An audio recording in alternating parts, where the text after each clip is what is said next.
Bata pa lamang si Marilyn ay pangarap niya na ang maikasal. Palaging sinasabi ng kanyang ina na ang buhay ng mga babae ay magpakasal at magkaroon ng mga anak dahil iyon ang magbibigay ng tunay na kasiyahan. Sa kabila ng pagkakaroon ng hindi masayang pamilya dahil sa araw-araw na awayan ng kanyang mga magulang, ay naniniwala ang batang si Marilyn na totoo ang sinasabi ng kanyang ina. Mula noong pumanaw ang nanay niyang si Merly ay lalo pang gumulo ang buhay nila. Muling nagpakasal ang kanyang ama at sa kasamaang palad, malupit at napakasama ng ugali ng babaeng napili nito. Dahil roon, naisip ni Marilyn na sana ay makapag-asawa na siya sa lalong madaling panahon dahil iyon lamang ang paraan upang matakasan niya ang mahirap na buhay sa piling ng madrasta. Habang nag-aaral sa kolehiyo, nakilala ni Marilyn si Jonas. Maraming kababaihan ang humahanga kay Jonas dahil bukod sa gwapo ay napakagaling nitong kumanta at maggitara. Noong una ay walang pakialam si Jonas kay Marilyn dahil simple ito at tahimik kumpara sa ibang babae. Pero noong nasa huling taon na sila ng kolehiyo ay naging malapit sila sa isa't isa. Pagkatapos ng graduation ay napagpasyahan ni Jonas na umuwi sa probinsya kahit labag ito sa kagustuhan ng kanyang mga magulang. Kahit graduate bilang nurse ay napili niyang magtrabaho sa construction site. Maayos naman ang sweldo at hindi mabigat ang responsibilidad. LDR o long distance relationship ang naging relasyon nila ni Marilyn. Dahil nasa 1.5 oras lamang naman ang biyahe mula sa syudad patungo sa bahay ni Jonas, ay bumibisita si Marilyn tuwing Sabado at Linggo. Nakilala niya ang buong pamilya ni Jonas at umasa na hindi magtatagal ay magpo-propose ito sa kanya. Subalit mukhang wala pa sa plano nito ang pag-aasawa. Sa kabila noon, ang mga magulang ni Jonas ay botong-boto kay Marilyn at wala silang nakikitang dahilan upang hindi ito pakasalan ng kanilang anak.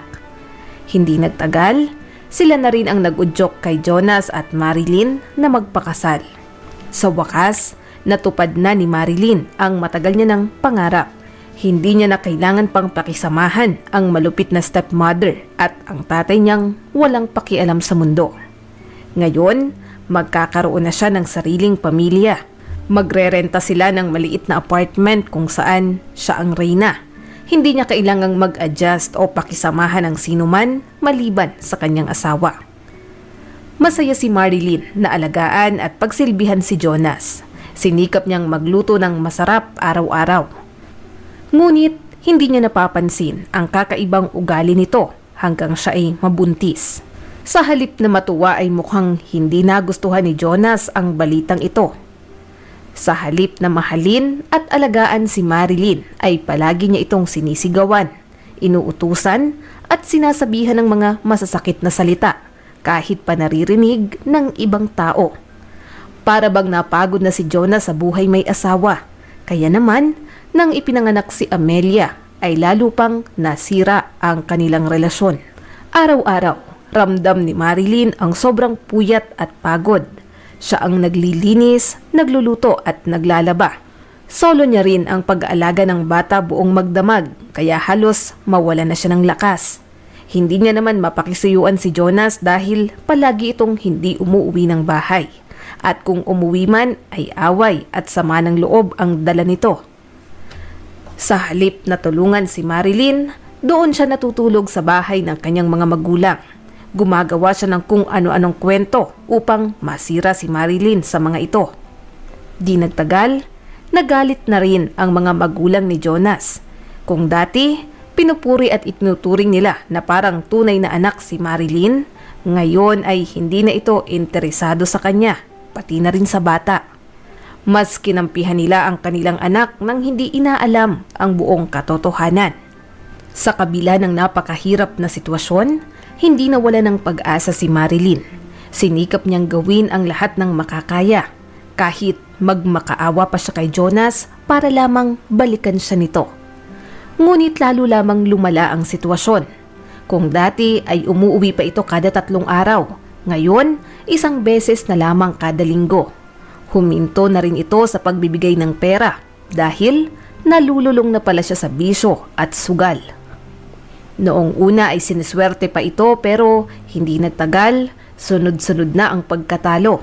Hindi lamang sweldo niya ang nauubos, kundi pati na rin ang pensyon ng kanyang mga magulang. Naisangla niya ang motor upang ibayad sa utang, pero hindi pa rin yun sapat.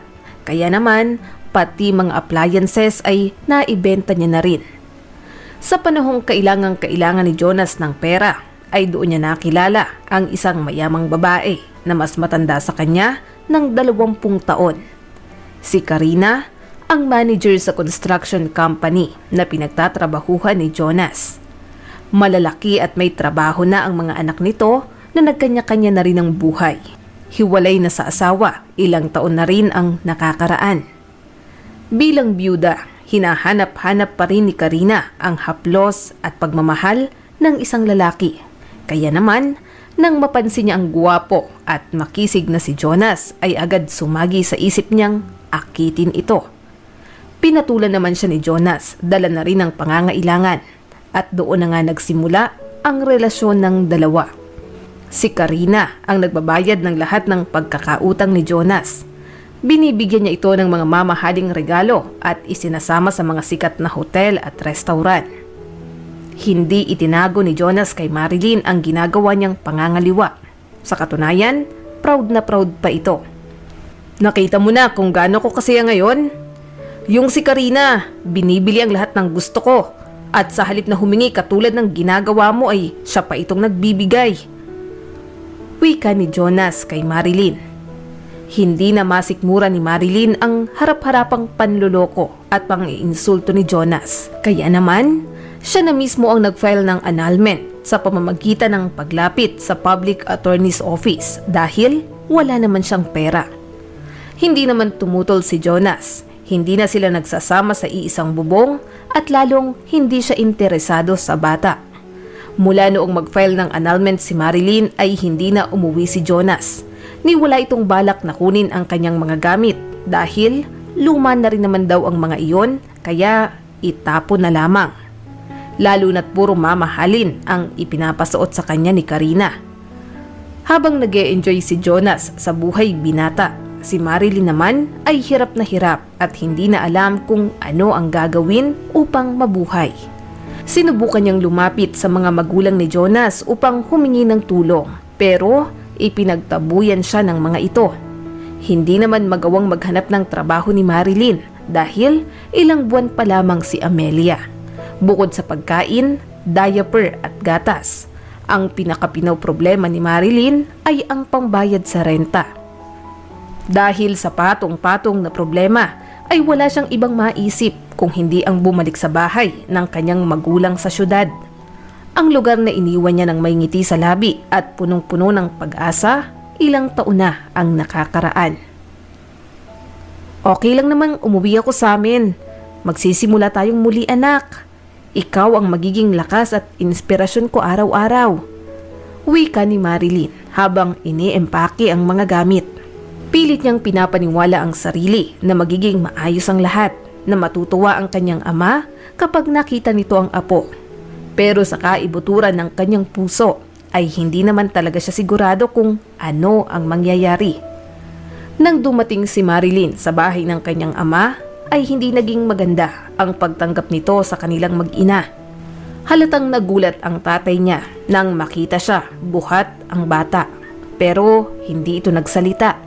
Gaano ka naman katagal titira dito? Taas kilay na tanong ng madrasta na si Vanji. Dito na kami titira. Maikling sagot ni Marilyn bago tuloy-tuloy na naglakad patungo sa dati niyang kwarto. Hindi maipinta ang mukha ni Vanji sa sobrang galit. Naglakad ito patungo sa kusina bago doon nagdabog. Sinundan siya ni Ariel sa kusina upang suyuin at pakalmahin. Dahil pagod sa biyahe, wala nang pakialam si Marilyn sa sasabihin ng kanyang madrasta. Gusto niya nang kumain at makapagpahinga. Pero pagpasok niya sa kwarto ay laking gulat niya dahil wala na ang kanyang mga gamit roon. Nire-renovate na pala ang mga kwarto dahil gusto ni Vanji na mabura na ang bakas nilang mag-ina sa pamamahay na iyon. Dahil roon, napilitan si Marilyn at ang kanyang anak na maglatag na lamang ng banig at manipis na kama sa sahig. Alam niyang kontrolado ni Vanji ang kanyang ama, kaya anuman ang sabihin nito ay yun ang masusunod. Bakit naman ako magpapasindak sa kanya?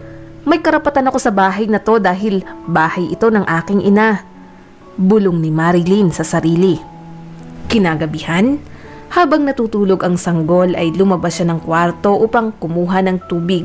Subalit, napahinto siya nang marinig ang usapan sa pagitan ni Vanji at Ariel. Bakit hindi mo sinabi sa akin na darating palang anak mo? Bakit hindi mo siya kinausap? Sinabi ko sa iyo, Ariel, hindi ako makapapayag na magsama kami sa iisang bubong, lalo na't may bata. Siguradong magdamag iiyak at pati tayo ay mapupuyat. Vanji, huwag ka nang magalit. Kakausapin ko siya bukas. Pakiusap ni Ariel sa kanyang asawa. Narinig ni Marilyn ang mga yabag nito papalabas ng pinto, kaya dali-dali siyang bumalik sa kwarto. Hindi na siya nakatulog pa hanggang umaga. Hindi niya maiwasang masaktan dahil hindi man lang siya kayang ipagtanggol ng kanyang ama. Bakit ba hindi nito magawang sabihin kay Vanji na huwag silang palayasin dahil kawawa naman ang bata? Pero napagtanto niya na talagang mahina ang loob ng kanyang ama. Hindi nito kayang manindigan laban sa matapang at palaban na asawa. Hay nako, bahala na. Basta paninindigan ko ang karapatan ko sa bahay na to. Bulong ni Marilyn sa sarili. Kinaumagahan, kumatok si Ariel sa pinto ng kwarto ni Marilyn. Anak, baka naman nabigla ka lang nung iniwan mo ang asawa mo. Ganun naman talaga ang buhay mag-asawa. May nag-aaway, may naghihiwalay, pero nakakabalikan rin naman kapag humupa na ang galit. Kawawa naman ang bata kung lalaki na walang tatay. May gusto pang sabihin si Ariel pero sumingit si Vanji. Kating-kati na siyang ipamukha kay Marilyn na dapat itong umalis sa bahay na iyon dahil isa lamang siyang pabigat at problema sa pamilya. Hindi ka bumibisita sa amin ng ilang taon. Hindi mo naaalala ang iyong ama at pati na rin ako. Tapos ngayon, babalik ka para guluhin ang tahimik naming buhay? Matanda ka na, Marilyn. At dapat ay panindigan mo na ang mga desisyon mo sa buhay. May sarili din kaming problema. Wala kayong lugar ng anak mo sa bahay na to. Mataray na wika ni Vanji. Gusto mang ilaban ni Marilyn ang karapatan at sabihin ang lahat ng sama ng loob sa kanyang ama, pati na rin kay Vanji ay hindi niya na magawang magsalita. Hindi niya masisikmura ang tumira sa iisang bubong kasama ang mga ito. Ayaw niyang lumaki ang kanyang anak na ganoong klase ng mga tao ang makikita at makakasalamuha sa araw-araw. Hindi na umimik si Marilyn. Sa halip ay nagsimula siyang iempake ang mga gamit. Bago umalis ng bahay ay sinulyapan niya si Ariel ng mga mata na punong-puno ng sama ng loob. Hindi naman maglalakas ng loob umalis si Marilyn sa bahay na iyon kung wala siyang ibang mapupuntahan. Mayroon pa naman siyang natitirang pride sa sarili at hindi rin siya tanga para magpagala-gala sa lansangan ng may kasamang bata. Alam ni Marilyn sa kanyang sarili na kung may isang lugar na pwede niyang puntahan kung saan welcome na welcome siya at hindi kailanman palalayasin. Makaraan ng ilang oras, nakasakay na si Marilyn sa bus patungo sa probinsya kung saan nakatira ang kanyang lola. Noong bata pa si Marilyn ay doon siya palaging dinadala ng kanyang ina upang magbakasyon. Tahimik lamang ang buhay roon at talagang napakasaya. Si Lola Sonia ay bumibisita na rin sa syudad pero ilang beses lang dahil ayaw niya kay Ariel. Kaya naman mula nang pumanaw si Merly ay hindi na rin ito bumisita pa. Naniniwala si Lola Sonia na walang kwenta si Ariel at ito pang naging dahilan kung bakit lumala ang sakit ni Merly. Noong nagdalaga na si Marilyn ay naging abala na siya sa buhay kaya naman nawalan na rin siya ng panahon na bumisita sa kanyang lola.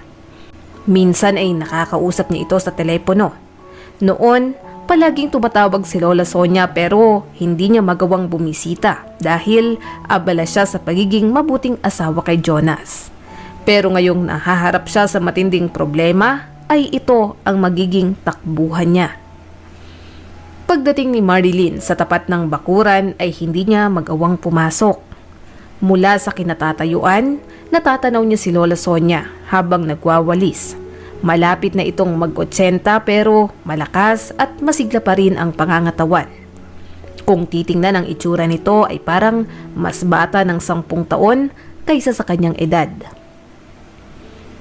Ilang sandali pa ay umiyak si Amelia dahilan upang mapalingon si Lola Sonia sa gate. Kaninong sanggol kaya ang umiiyak? Wika ng matanda bago marahang naglakad papalapit sa gate. Agad niyang namukaan si Marilyn. Mahigpit niya itong niyakap bago sinamahan papasok sa loob ng bahay. Nang makita ni Lola Sonia ang maleta at ang bata ay naintindihan niya agad kung ano ang nangyari. Kaya naman, mas mabuti niyang huwag na munang magtanong. Natutuwa siya dahil sa wakas ay mayroon siyang makakasama sa bahay. Masama ang loob ni Lola Sonia nang malamang pinagtaksilan si Marilyn ng kanyang asawa at ipinagtabuyan pa ng sariling ama. Gayunpaman, nagpapasalamat siya dahil sa wakas ay kapiling niya na si Marilyn. Natutuwa si Lola Sonia dahil siya ang naging takbuhan ng kanyang apo. Dati ay nag-aalala siya na baka hindi magampanan ni Ariel ang responsibilidad nito bilang isang ama. Pero ngayon, kahit papaano ay magagabayan niya ng tama si Marilyn, lalo na't isa na rin itong ina. Masaya si Lola Sonia dahil hindi na siya mag-iisa sa bahay na iyon. Kahit papaano ay may makakatulong siya sa mga gawaing bahay, pagtatanim ng gulay at pag-aalaga ng mga bulaklak sa bakuran. Pag nawala ako sa mundong ito, ang lahat naman ng ito ay mapupunta kay Marilyn. Bulong ni Lola Sonia habang pinagmamasdan ang kabuuan ng bahay. Makaraan ng ilang araw ay na-e-enjoy ni Marilyn ang buhay sa probinsya. Maganda rin ang epekto ng pagtira nila doon dahil nakakalanghap sila ng sariwang hangin. Nakakakain sila ng prutas at organic na mga gulay. Mahimbing rin ang tulog nilang mag-ina tuwing gabi dahil walang ingay ng mga sasakyan ang naririnig. Di nagtagal, gumanda na rin ang pangangatawan ni Marilyn. Bumigat ang kanyang timbang dahil maayos na ang tulog, pagkain at nakakapamahinga pa. Tinuruan siya ni Lola Sonia kung papaano ang pagtatanim ng mga halaman, kung papaano mag-alaga ng mga manok at papaano malaman kung pwede na bang pitasin ang gulay. Hindi nagtagal, nagbenta na rin ang maglola ng sariling ani sa palengke. Marami na ring nagiging kaibigan si Marilyn sa lugar kaya palagi siyang may nakakausap. Para kay Marilyn, kontento na siya sa ganoong buhay. Ngunit makalipas ang 5 taon, nagkaroon si Lola Sonia ng pneumonia na naging dahilan ng paghina ng kanyang puso. Mula noon, ang dating masayahin at masiglang matanda ay bihira ng lumabas ng bahay. Tuluyan na siyang nanghina kaya nakaratay na lamang sa kama. Siguro ay naramdaman niya rin na kaunting oras na lamang ang natitira sa kanyang buhay. Kaya naman, isang araw ay napagpasyahan niyang kausapin ng masinsinan si Marilyn. Noong una, tutol si Marilyn. Ayaw niyang pag-usapan ang tungkol sa anumang mana o ari-arian na ibibigay sa kanya ni Lola Sonia. Lola, wag nga kayong nag-iisip ng ganyan. Tatagal pa ang buhay niyo. Paano na lang ako kung mawawala kayo? Apo, may mga bagay talaga sa mundo na sa ayaw man natin o sa gusto ay mangyayari talaga. Kaya mabuti na yung maging handa ka. Ayaw ko nang maulit o maranasan mo ang mga masasakit na pangyayari na naranasan mo noon. Nung dumating kayo rito ni Amelia ay talagang napakasaya ko. At wala namang ibang magmamana ng aking mga ari-arian kung hindi ikaw. Bago pa man ako magkasakit ay may nakausap na akong abogado. Ang perang naipon ko sa bangko, itong bahay at lupa ay sayo na rin mapupunta kapag nawala ako. At itong hawak ko. Wika ni Lola Sonia bago ipinakita ang isang munting kahon na kulay pula. Mula roon ay kumikinang ang isang gold na singsing na may ruby sa gitna. Ipinamana pa ito ng aking lola. Regalo ito ng kanyang asawa at mula noon ay ito na ang naging tradisyon ng ating pamilya. Naniniwala ako na ang singsing na ito ay magdadala ng swerte at kasiyahan sa buong pamilya. Pero, Lola, bakit hindi niyo po ito ibinigay kay Mama noong magpakasal sila ni Papa? Tanong ni Marilyn habang pinagmamasdan ang singsing. Iyon ay dahil maling lalaki ang napili niya, Apo. Sigurado akong hindi niya iingatan ang singsing at baka nga ibenta pa ng kanyang asawa. Kinaumagahan, pumanaw na si Lola Sonia. Ang pangyayaring iyon ay talagang nagdulot ng matinding pighati at kalungkutan kay Marilyn at Amelia. Nakasuporta naman ang mga kapitbahay at kaibigan pero pakiramdam ni Marilyn ay mababaliw siya sa bahay na iyon kung hindi siya magtatrabaho. Graduate naman siya bilang nurse at agad siyang natanggap sa local hospital. Mababa lamang ang sweldo pero sapat na iyon upang matugunan ang pang-araw-araw na pangangailangan. Nag-aral si Amelia sa kinder kaya kahit papaano ay ginhawa na si Marilyn.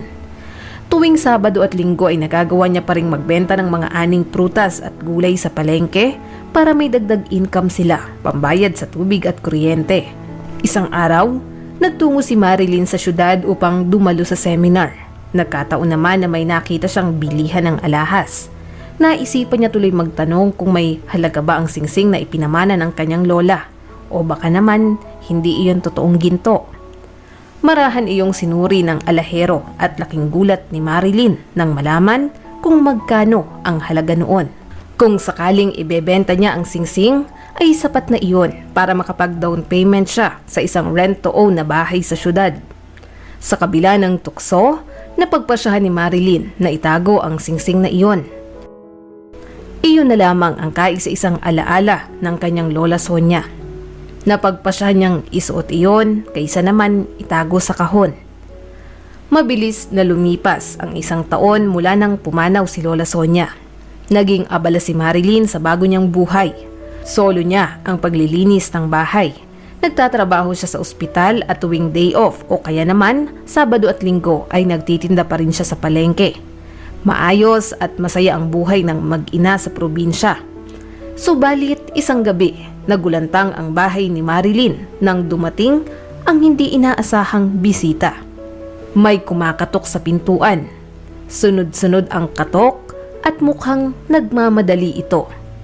Bilang isang nurse ay inisip ni Marilyn na baka isa iyon sa mga pasyente na kailangan ng tulong. Inakala niya na isa sa mga kapitbahay ang may sakit, pero laking gulat niya nang makita si Jonas. Nakatayo ito sa tapat ng pinto. Ngunit hindi kaagad namukhaan ni Marilyn ang dating asawa dahil malaki na ang ipinagbago nito. Sa nakalipas na 6 na taon ay ibang-iba na ang itsura ni Jonas. Malaki ang tiyan, nakakalbo na at kung pagmamasdan ng itsura nito ay mukhang palagi siyang lango sa alak. Walang hiya o anumang pagsisisi ang mababakas sa mga mata ni Jonas. Para bang hindi siya nagloko, na para bang kahapon lang nangyari ang lahat. Napatulala si Marilyn nang makita ang dating asawa. Pakiramdam niya ay muling nanumbalik ang kanyang galit at sama ng loob. Gusto niya itong pagsarahan ng pinto ngunit hinawakan ni Jonas ang doorknob bago naluluhang nakiusap kay Marilyn. Kailangan nating mag-usap. Pagbigyan mo naman ako kahit ilang minuto lang. O sige, sumunod ka sa kusina, wika ni Marilyn. Kahit papaano ay nagpapasalamat siya dahil wala roon si Amelia. Nagpaalam ito na makikitulog sa kaklase na may birthday. Buti na lang at hindi niya makikita ang tatay niya na walang kwenta. Wala din namang interes si Jonas sa kanilang anak. Ni hindi niya tinanong si Marilyn kung ano na ang naging buhay nito o papaano niya kinaya ang maging single mom sa nakalipas na mga taon. Ikinuwento ni Jonas ang lahat ng nangyari sa kanya. Noong una, maayos at masaya naman daw ang relasyon nila ni Karina. Inakala niya na makukuha niya ang lahat ng gusto at luho kung ibibigay niya ang kaligayahan nito. Binalak niya itong pakasalan nang sa gayon ay maging legal ang kanilang relasyon at para na rin magkaroon siya ng karapatan sa kayamanan nito. Subalit, wala pala iyon sa plano ni Karina. Hindi nagtagal ay napagod at nagsawa na rin ito kay Jonas. Napagtanto niya na hindi pala siya mahal at hindi magagawang mahalin ni Jonas dahil pera lamang ang habol nito. Kaya naman, makalipas lamang ang halos 2 taon na pagsasama ay naghiwalay sila. Dahil hindi matanggap ni Jonas na mawawala ang kanyang sugar mommy, ay gumawa siya ng paraan upang magkabalikan sila. Pero desidido nang makipaghiwalay si Karina. Sinesante niya si Jonas at inireport pa sa mga pulis. Sinampahan niya rin ito ng kasong harassment. Mula noon, tumira si Jonas sa bahay ng kanyang mga magulang. Walang trabaho pero puro bisyo. Inom rito, inom roon. Yosi mayat maya habang ginagastos ang pensyon ng kanyang ama't ina. Bumalik rin ang pagkahumaling niya sa sugal at dahil sa patong-patong na utang ay napilitan ang kanyang mga magulang na ibenta ang bahay bakasyunan at kotse para mabayaran ang lahat ng utang. Pero hindi pa rin nagpakatino si Jonas. Dahil rito ay naisip ng kanyang ina na muli siyang mag-asawa nang sa gayon ay makontrol ito o mapasunod ng babae. Pero sino naman ang magkaka-interes at papayag na maikasal sa tulad niya? Walang trabaho at puro bisyo pa. Noon, muling naalala ng nanay ni Jonas si Marilyn. Siguro, mahirap ang buhay niya ngayon. Nahihirapan siyang buhayin ng mag-isa ang bata. At kung sakaling magpapakatino ka na ay baka balikan ka niya. Wika pa nito kay Jonas. Naisip ni Jonas na baka nga tama ang kanyang ina.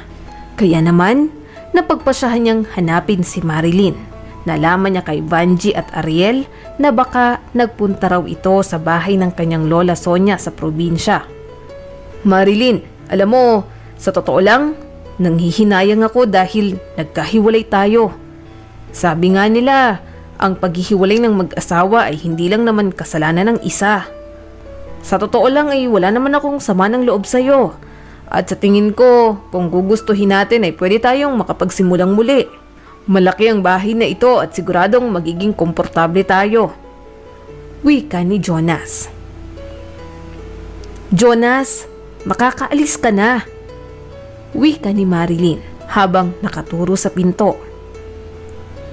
Sige, aalis ako ngayon pero huwag kang mag-alala. Babalik naman ako sa susunod na araw. Nakangising wika ni Jonas na napako ang tingin sa suot na singsing ni Marilyn. Dahil sa galit ni Marilyn ay ipinagtabuyan niya ito papalabas ng bahay. Hindi niya napansin na nakatitig pala ito sa suot niyang singsing. Alam niya na ang muling pagbabalik ni Jonas sa buhay nilang mag-ina ay walang maidudulot na maganda. Mabilis na lumipas ang 2 linggo at sa loob ng panahong iyon ay talagang aktibo at malakas ang pandinig ni Marilyn. Sa tuwing may hihintong sasakyan ay sisilip muna siya sa bintana upang malaman kung sino ang dumating. Isang gabi, habang malakas ang ulan na sinabayan pa ng kulog at kidlat, ay muling may kumatok sa pintuan. Noong una ay marahan pa ang pagkatok pero maya-maya ay dire-diretso na iyon at palakas pa ng palakas. Marahil ay isa iyon sa mga kapitbahay pero dahil sa takot at pagkapraning, sumagi sa isip ni Marilyn na iyon si Jonas. Kaya naman, hindi niya binubuksan ang pinto. Lumipas ang ilang minuto ay patuloy pa rin ang pagkatok ng bisita kahit malakas ang ulan sa labas. Hindi na nakatiis pa si Marilyn. Kinuha niya ang inihandang batuta. Itinutok iyon sa pinto bago marahang sumilip kung sino ang naroroon. Ngunit agad niyang nabitiwan ang hawak na pamalo nang makita ang isang batang lalaki. Nasa 7 taong gulang na ito at halata ang takot sa mukha. Umiiyak ito habang may sinasabi na hindi naman maiintindihan ni Marilyn. Pumasok ka muna rito sa loob. Narito ang tuwalya. Anong kailangan mo at bakit ka umiiyak? Mahinahong tanong niya rito. Ayon sa kwento ng bata na nagpakilalang Allen, galing raw sila ng kanyang ama sa camping at napagpasyahang dumaan sa shortcut Pero biglang inatake ng sakit ang kanyang ama, kaya inihinto nito ang kotse sa gilid ng kalsada. Naisip niya raw humingi ng tulong sa pinakamalapit na bahay at nagkataon naman na doon siya itinuro sa bahay ni Marilyn. Base sa kwento ni Allen, napagtanto ni Marilyn na posibleng inatake ng hika ang tatay nito. Baka hindi niya makita ang inhaler o gamot dahil bukod sa madilim ay nagmamaneho pa ito. Mabuti na lamang at mayroong gamot si Marilyn para sa iba't ibang uri ng sakit. Agad niyang kinuha ang first aid kit at payong. Magkasama sila ni Allen na naglakad patungo sa kotse. Naabutan niya nga ang tatay nito na halos hindi na makahinga. Mabuti na lamang at naagapan. Sa lakas ng ulan ay imposibleng makapagmaneho pa ito hanggang sa ospital. Delikado na rin lalo na't may kasama pa itong bata. Dahil sa pangyayaring iyon, inimbitahan ni Marilyn ang mag-ama na doon na magpalipas ng gabi sa kanyang tahanan. Sa hindi maipaliwanag na dahilan ay hindi natakot si Marilyn na magpatuloy ng estranghero. Pakiramdam niya ay mabuting tao naman ang mga ito. Isa pa, mukhang disente at matalino ang tatay ni Allen. Pagkatapos maghapunan, medyo umayos na rin ang pakiramdam ni Daniel, samantalang si Allen at Amelia naman masayang naglaro sa sala habang nanonood ng TV. Ayon kay Daniel, mag-isa niyang itinataguyod si Allen matapos pagtaksila ng asawa. Halos magkapareho ang kwento nila ni Marilyn, kaya talagang naiintindihan nila ang nararamdaman at pinagdadaanan ng isa't isa. Ayon kay Daniel, natatakot na siyang magtiwala ulit sa mga babae.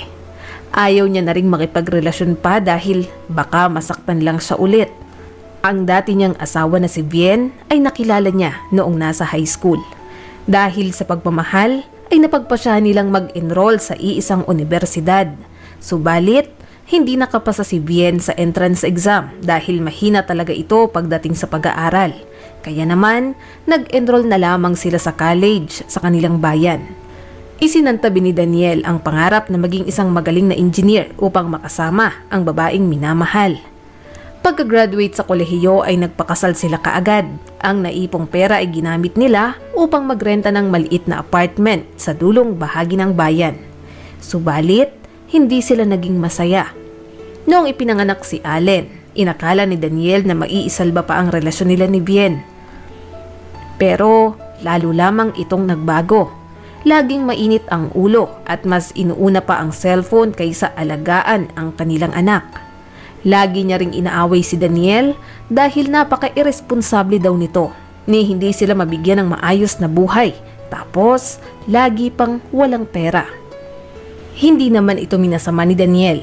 Naisip niyang tama naman si Bien.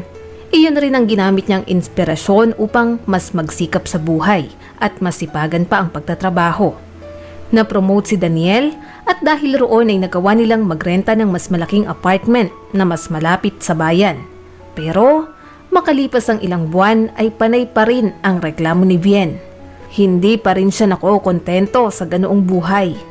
Ayon rito ay nasasawa na raw siyang magkulong sa bahay buong maghapon. Pagod na pagod siyang mag-alaga ng bata. Tapos si Daniel, pag-uwi ng bahay ay kakain tapos matutulog lang ang gagawin. Sa totoo lang, nakokonsensya si Daniel dahil gusto niya namang makalaro at makabanding ang kanyang mag-ina. Pero talagang bagsak ang katawan niya sa sobrang pagod. Aalis siya ng alas 6 ng umaga at uuwi ng mag-aalas 9 na ng gabi. Ilang oras na lang ang tulog niya araw-araw. Upang matulungan si Bien ay pinakausapan ni Daniel ang kanyang ina na bumisita sa kanila paminsan-minsan para mag-alaga kay Allen. Nang sa gayon ay makalabas naman si Bien at makipagkita sa mga kaibigan. Pero isang araw, may nakilala si Bien, nagwapo at mayamang lalaki na nagmamay-ari ng restaurant kung saan nagtatrabaho ang kanyang pinsan. Naakit si Bien sa karisma ng gwapong lalaki na tanging nakikita niya lang daw sa TV. Nagkataon naman na nagpakita rin ng interes sa kanyang lalaki at doon na nga nagsimula ang kanilang ipinagbabawal na relasyon. Tuluyan ang nawala sa sarili si Bien. Araw-araw ay tinatawagan niya ang biyanan upang makisuyo na alagaan muna si Allen para lamang makalabas siya ng bahay at makipagkita sa kalaguyo. Dinadala siya ng lalaki sa mga hotel at pinibigyan ng mamahaling regalo, dahilan upang lalong mahulog ang loob niya rito. Hindi naman pinagsususpetsahan ni Daniel ang asawa kahit paminsan ay nagkokomento ang kanyang ina tungkol sa madalas na pag-alis ni Bien at kapag umuuwi raw ay kung ano-anong pasalubong at napapansin daw niya na bago ang damit nito at may mga alahas pa. Sa kabila nito ay hindi naniwala si Daniel sa espekulasyon ng kanyang ina. Ipinagtatanggol niya pa ang asawa dahil hindi raw iyon magagawa ni Bien sa dami na ng kanilang pinagsamahan. Pero hindi nagtagal, nalaman niya ang masakit na katotohanan. Isang araw ay nag-undertime si Daniel sa trabaho upang sorpresahin si Bien para sa kanilang wedding anniversary. May dala pa siyang bouquet ng red roses. Dumaan pa siya sa bilihan ng cake upang bilhin ang paborito nitong blueberry cheesecake. Ngunit pag uwi niya ng bahay ay wala roon si Bien. Si Allen at ang kanyang ina lamang ang naroon at ayon pa rito, buong araw daw hindi nagte-text o sumasagot ng tawag si Bien simula nang umalis ito kaninang umaga. Dala ang ilang damit. Sinubukang tawagan ni Daniel ang kanyang asawa pero hindi na ito sumasagot. Tinawagan niya rin ang ilang kamag-anak at kaibigan ni Bien pero ayon sa mga ito ay hindi raw nila alam kung nasaan si Bien. Pagbukas ni Daniel sa cabinet ay bumungad sa kanyang isang sulat mula sa kanyang asawa. Inamin nito na na-inlove raw siya sa ibang lalaki at napagpasyahan na nilang magsama. Ipinapaubaya niya raw si Allen kay Daniel dahil alam niyang responsable naman itong tatay. Sa dulo ng sulat ay nakalagay pa ang mga salitang, "Umaasa ako na sana ay mapatawad mo ako at sana ay wag mo akong tanggalan ng karapatan na makita si Allen." Dahil sa galit ay pinunit-punit ni Daniel ang sulat kasabay ng pagpatak ng kanyang mga luha. Kinabukasan, dahil sa sobrang sama ng loob ay nag-file ng annulment si Daniel. Hindi siya makapapayag na muling makita ni Bien ang kanilang anak matapos ng ginawa nitong panloloko sa kanila. Paulit-ulit niyang iniisip kung ano ang sasabihin niya kay Bien kapag muli silang nagkita. Pero hindi iyon nangyari. Lumipas ang 6 na buwan ay hindi pa rin ito nagpaparamdam. Panay luho ang inaatupag nito gamit ang pera ng bagong karelasyon. Ngunit hindi rin nagtagal ang kanyang kaligayahan. Simula pa lang ay alam ni Bien na babaero ang kinakasama pero pinatulan niya pa rin ito sa paghahangad na mabili ang luho. Umasa siyang pakakasalan siya nito pero hindi naman nangyari dahil nakahanap ang negosyante ng bagong babae. Pinalayas niya si Bien at binawi ang lahat ng mga alahas na iniregalo niya rito. Habang naglalakad sa lansangan, hila ang isang maleta, doon na pagtanto ni Bien na sana pala ay nakontento siya sa simpleng buhay kasama ang mabuti at mapagmahal na asawa. Sinubukan niyang balikan ang dating apartment pero wala nang nakatira doon. Ayon sa mga kapitbahay, matagal na raw umalis si Daniel at kasalukuyang nakatira sa bahay ng kanyang mga magulang. Sinubukang puntahan ni Bien ang bahay ng dating biyanan pero ipinagtabuyan siya nito. Maging si Allen ay hindi niya rin nakita. Dahil roon, napagpasyahan niyang maghintay sa labas ng bahay hanggang dumating si Daniel. Halos lumuhod na siya sa pagmamakaawa rito upang magkabalikan sila.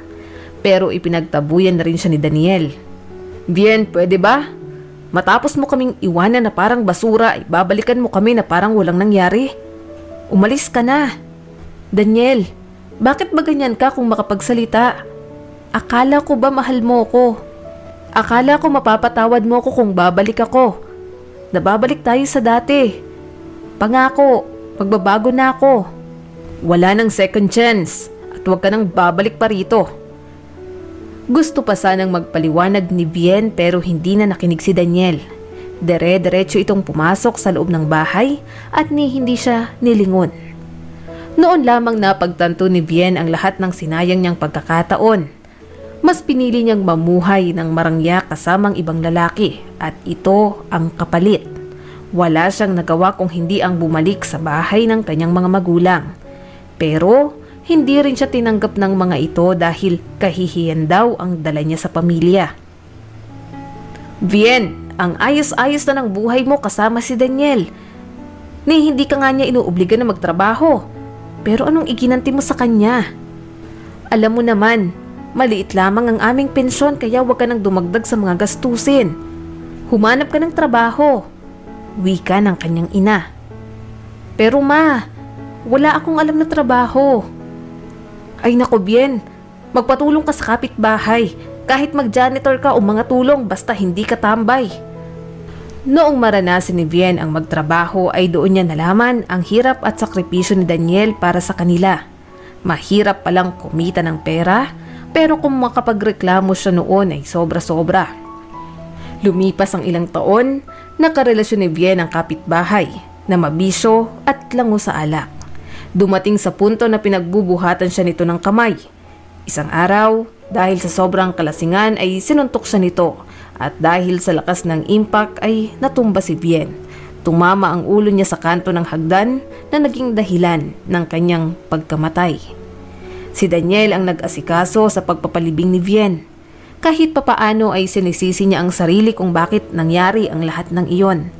Kung sana lamang ay binigyan niya ito ng ikalawang pagkakataon ay baka buhay pa ito. Pero ayon sa nanay ni Bien, wala namang ibang dapat sisihin kung hindi si Bien dahil sa mga maling desisyon niya sa buhay. At kung may isang tao na dapat sisihin, ay siya iyon dahil bilang isang ina, responsibilidad niyang bigyan ng payo ang kanyang anak pero hindi niya ginawa. Ang alam ni Allen, mabuti ang kanyang ina at namatay ito dahil sa matinding karamdaman. Iyon rin ang sabi ni Daniel sa kanyang anak dahil ayaw niyang mag-isip ito ng masama tungkol kay Bien hanggat maaari. Mula noon, sinikap ni Daniel na magtrabaho ng mabuti. Nagtayo siya ng sariling negosyo at naging matagumpay naman iyon. Ikinuwento rin ni Marilyn kay Daniel ang lahat ng kanyang pinagdaanan sa nakalipas na mga taon. Sa tagal ng kanilang pag-uusap ay hindi nila namalayan na mag-uumaga na pala. Nakalimutan na rin nila ang mga bata at nang silipin nila ang mga ito ay mahimbing nang natutulog sa sofa.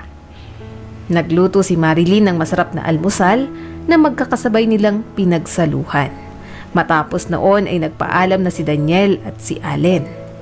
Habang nakaupo sa sala ay napaisip si Marilyn. Gaano kaya karaming tao ang nakaranas ng naranasan nila ni Daniel? Nagmahal pero pinagtak sila ng asawa. Lumipas ang ilang araw ay abala na naman si Marilyn sa trabaho at gawaing bahay. Nawala na rin sa isip niya ang banta ni Jonas na muli itong babalik. Siguro kung may kailangan siya sa akin, bumalik na siya. Pero hindi naman. Baka gusto niya lang makita kung ano ang buhay namin ni Amelia. Bulong niya sa sarili. Tuwing umaga at bago matulog, palaging nagtatanong si Amelia kung kailan ulit sila magkikita ni Allen. Anak, hindi ko alam. Pero baka hindi na. Maikling sagot ni Marilyn. Wala naman silang napag-usapan ni Daniel tungkol doon. Isa pa ay hindi rin sila nagkapalitan ng contact number. Pero kung muli silang pagtatagpuin ng tadhana ay matutuwa siya dahil mukha namang mabuting tao si Daniel. Isa pa ay magaan ang loob niya rito. Isang gabi, nagkaroon ng masamang panaginip si Marilyn. Mayroon daw humahabol sa kanya. Tumatakbo siya sa walang katapusan na madilim na daan. May magnanakaw na gustong kunin ang singsing sa kanyang kamay. Napabalikwas si Marilyn sa sobrang takot. Malalim pa ang gabi at maliwanag ang buwan. Tahimik ang paligid pero hindi niya magawang makatulog. Hindi naman siya mahilig maniwala sa mga pamahiin o sa kahulugan ng mga panaginip, pero hindi siya mapakali. Tuwing gabi, hinuhubad ni Marilyn ang singsing. Inilalagay niya iyon sa drawer sa gilid ng kama at kinaumagahan ay kukunin niya iyon para isuot. Pero dahil sa panaginip ay naisip niyang itago iyon sa cabinet. May susi naman iyon at hindi basta-bastang makikita ng mga magnanakaw dahil may secret box sa cabinet na natatakpan ng mga damit. Doon nakatago ang iba pang mga alahas at mahalagang dokumento ng namayapang si Lola Sonia. Habang nagluluto ng almusal ay narinig ni Marilyn ang tahol ng aso.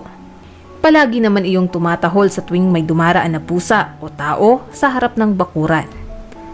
Hindi tumitigil sa pagtahol ang aso kaya napagpasyahan ni Marilyn na lumabas upang tingnan kung ano ang dahilan ng pagtahol nito. Pero wala naman siyang nakitang tao sa labas. Parang galit na galit ang aso habang nakatingin sa bakuran ni Marilyn. Sinubukan niyang igala ang paningin hanggang sa likod ng bahay pero wala naman siyang nakitang kakaiba. Ipinagpatuloy ni Marilyn ang pagluluto at makalipas lamang ang halos isang oras, umalis na sila ni Amelia ng bahay. Habang naglalakad patungo sa paaralan, naalala ni Amelia ang assignment na naiwan niya sa ibabaw ng mesa. Ayaw pumasok ni Amelia na hindi dala ang assignment na iyon, kaya naman napilitan ang magnanay na bumalik sa bahay kahit ilang minuto na lamang ay nasa paaralan na sila. Pagpasok sa loob ng bakuran ay nagtaka si Marilyn dahil nakabukas ang pinto. Nakalimutan ko ba tong isara kanina? Tanong niya sa sarili pero napansin niyang sira ang kandado. Halatang pinilit sirain. Sakto naman na biglang lumabas si Jonas. Galit na galit ang itsura nito. Nasaan ang singsing? Bungad nito kay Marilyn. Ilang araw na pala siyang nagmamatsyag at kaninang umaga ay doon niya isinagawa ang plano. Sakto naman dahil nakita niyang hindi suot ni Marilyn ang singsing. Pero hinalughog niya ang buong bahay ay hindi niya pa rin iyon makita. Kailangan niya pa naman ng pera dahil nalubog na naman siya sa utang. At kung hindi makakapagbayad ay baka ipakulong siya ng pinagkakautangan. Wala na siyang maisip na ibenta dahil ang ari-arian ng kanyang mga magulang ay naubos na. Pinalayas na rin siya ng kanyang mga magulang dahil hindi na ito nakikinig pa sa mga payo nila. Naalala ni Jonas ang singsing na suot ni Marilyn at sa tingin niya ay malaki ang halaga kung maiibenta niya iyon. Matapos sirain ang kandado ng pinto ay hinalughog niya ang buong kabahayan. Mula sa ilalim ng sofa, ng kama at maging ang mga cabinet sa kwarto at kusina pero wala ang singsing. Wala siyang kaalam-alam kung saan iyon itinago ni Marilyn. Kaya naman, nang makita niya itong bumalik ng bahay, ay agad niya itong hinila papasok sa loob, pati na rin si Amelia. Marilyn, sabihin mo sa akin kung saan mo itinago ang singsing bago pa maubos ang pasensya ko. Jonas, anong singsing ang sinasabi mo? Huwag ka nang magmaang-maangan. Nakita ko yun sa daliri mo nung huli tayong magkita. Ah, yun ba? Nabili ko lang yun sa palengke. Natuwa ako kaya suot-suot ko pero naiwala ko yun sa bakuran nang minsang maglinis ako. Pagsisinungaling ni Marilyn. Huwag mo nga akong gawing tanga. Alam ko na totoong ginto ang suot mo at siguradong ilang gramo din ang bato na nakalagay doon. Ibigay mo na sa akin kung ayaw mong may mangyaring hindi maganda sa inyong mag-ina. Lumabas si Jonas at nang bumalik ito makaraan ng ilang minuto ay may dala ng gasolina. Para iyon sa grass cutter na ginagamit ni Marilyn sa bakuran. Wala nang mawawala pa sa akin kung hindi mo ibibigay ang singsing. Susunugin ko ang bahay na to. Sama-sama na tayong mamatay. Sigaw ni Jonas. Napagtanto ni Marilyn na hindi iyon nagbibiro. Kaya naman, tinungo niya ang kwarto ni Lola Sonia at mula roon ay kinuha ang singsing. Ayaw niya sanang mawala iyon pero para sa kaligtasan nilang mag-ina ay handa siyang ibigay iyon kay Jonas. Nakangising kinuha ni Jonas ang singsing bago lumabas ng bahay pero naisipan niyang bumalik. Gusto niyang maghiganti kay Marilyn. Ito ang sinisisi niya kung bakit nasira ang buhay niya. Hinila niya ito sa loob ng banyo bago ikinandado sa labas. Tsaka niya binuhat si Amelia palabas ng bahay. Hindi niya alam kung saan sila pupunta o kung ano ang gagawin niya sa bata. Wala siyang balak na patayin ito pero kay Marilyn ay meron.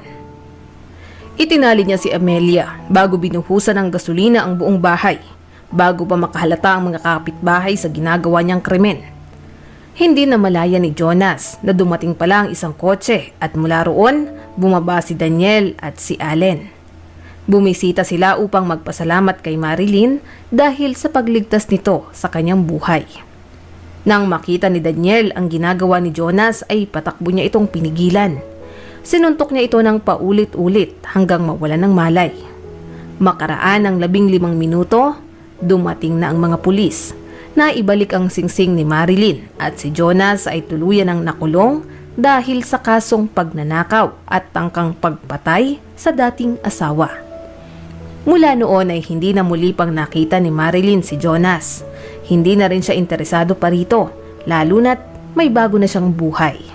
Ikinasal sila ni Daniel na talaga namang ikinatuwa ni Allen at Amelia. Lola, maraming salamat. Iingatan ko po ang singsing na ito at nasisiguro ko pong sa pagkakataong ito ay tamang tao na ang aking pinakasalan. Magiging masaya at puno ng pagmamahal ang aming pamilya. Nakangiting wika ni Marilyn habang pinagmamasdan ang larawan ni Lola Sonia. Maraming salamat sa patuloy na panonood sa aking munting channel.